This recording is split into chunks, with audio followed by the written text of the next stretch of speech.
Aujourd'hui, nous allons parler du DJI Ronin RS2. Donc, si le contenu de nos vidéos vous plaît, n'hésitez pas à mettre un pouce bleu et à vous abonner à la chaîne. Alors, ce qui choque en premier, ce qui est même très bien, c'est le sac de transport qui est complètement réduit comparé par exemple à un Ronin S. Donc maintenant, on va l'ouvrir, on va commencer le montage. On a la poignée qui sert de batterie, elle se charge en USB-C, il y a 12 heures d'autonomie. Quand le Ronin est bien équilibré, bien sûr. Et après, il est prévu pour 4,5 kg de charge. Après, si vous mettez déjà, c'est énorme. Et après, si vous mettez plus, forcément, la batterie va s'user plus vite. Ensuite, le montage, donc la poignée, la partie trépied, il y a juste un vissage.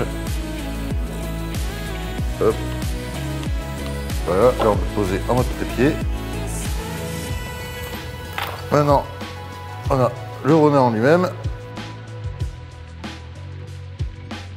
Et ensuite, vous verrouillez. Voilà. Ensuite, c'est son poids. Alors, j'ai pas le poids en tête, mais vous pouvez aller voir sur les fiches techniques, il est très léger. Et il y a cette partie qui est en fibre de carbone, ce qui participe énormément au gain de poids. Ensuite, les axes sont verrouillables, donc ça c'est nickel pour le transport ou pour le bloquer en mode stabilisation.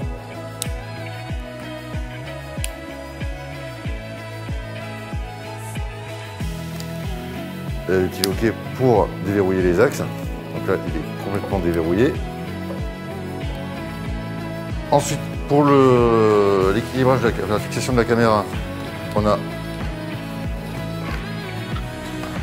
un petit plateau rapide type main de photo. Donc ça, après on a des vis qui sont directement à la tête, donc pas besoin de prendre de vis. Ensuite, on a le plateau. Tiens, voilà. La partie plateau rapide.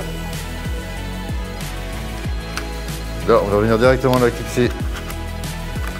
Ça de mon côté. Sur le plateau du Ronin. On verrouille ici. Ensuite, on va fixer le Ronin. Après, pour la balance de la caméra, donc alors, un peu, et pour avoir de la précision, on a ici une petite molette qui permet de régler de façon précise l'avancée, l'avancement ou le reculage de la caméra. Voilà, comme ça, on a une balance à peu près au poil. Ensuite, on a ce petit module, ça s'appelle le Ravenize. Il va venir se fixer ici.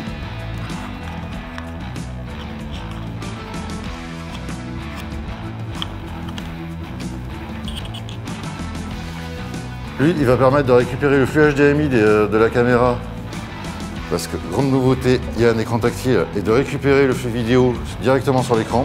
Ça va vous permettre de faire de l'active track. Et également par Wi-Fi pour le récupérer sur son téléphone. En premier, on va mettre un câble USB sur le Ravenize pour le connecter au Ronin.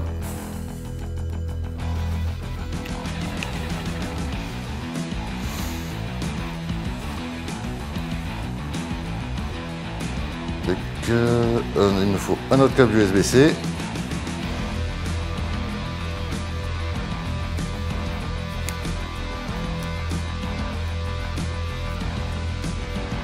Là, on va connecter la caméra, pareil, au Ronin. Pourquoi? Parce que ici, on a une bague qui peut servir soit à contrôler le roll, soit à contrôler son focus, soit à changer directement les ISO de la caméra ou changer l'ouverture. Ça peut être pratique si vous changez d'environnement, par exemple, si vous passez d'un milieu extérieur à un milieu intérieur, pour réajuster l'éclairage. Après, pour récupérer le flux HDMI, ici il y a un port mini HDMI. Voilà, donc la partie HDMI sur le Ravenize. Et le câble HDMI sur la caméra.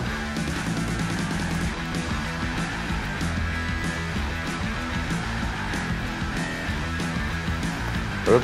Ensuite, on allume la caméra.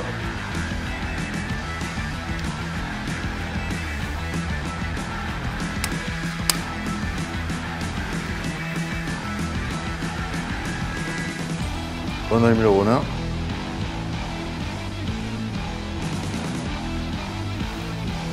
Ensuite, on sort notre application DJI Go.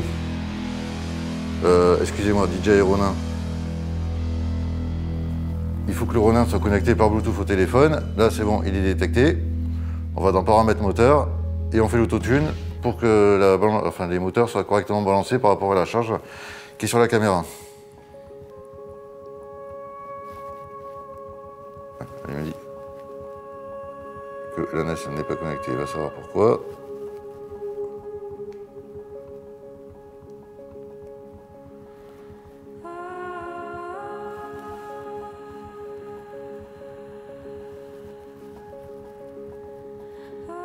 Hop, là il fait l'autotune. On a le pourcentage de l'autotune sur l'écran tactile. Là je ne peux pas le tourner parce qu'il faut qu'il soit fixe.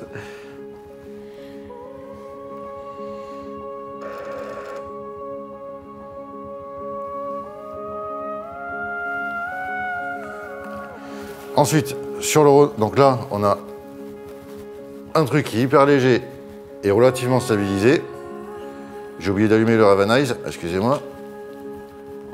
Le Ravenize aussi pour le Wi-Fi, c'est mieux de déployer les antennes. Ça ne sert pas à rien.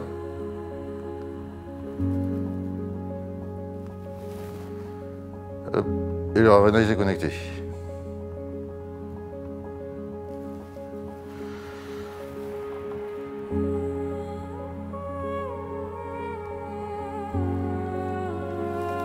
Donc là, on a sur l'écran tactile, vous avez les boutons de mode.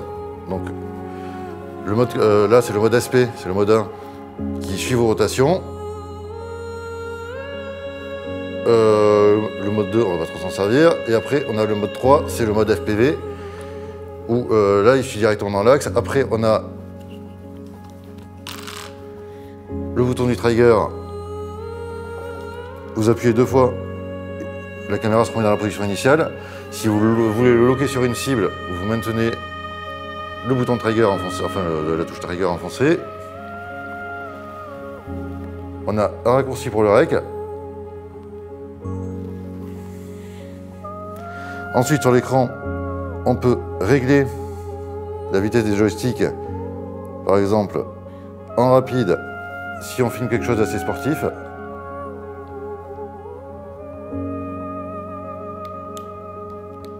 Voilà, c'est très réactif. La fonction molette qu'on peut régler par exemple sur... Là, je l'ai réglé sur le roulis.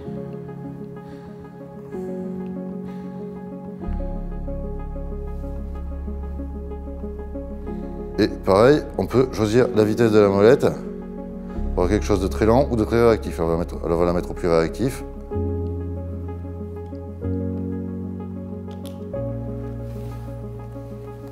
Et enfin, vous avez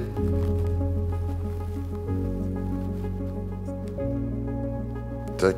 Ouais, par contre, l'écran est petit, il est compliqué à manipuler. Voilà, le retour vidéo qui permet d'avoir le retour vidéo sur l'écran du Ronin et de faire un active track. Et le mieux, ça va être d'aller vous montrer tout ça en extérieur.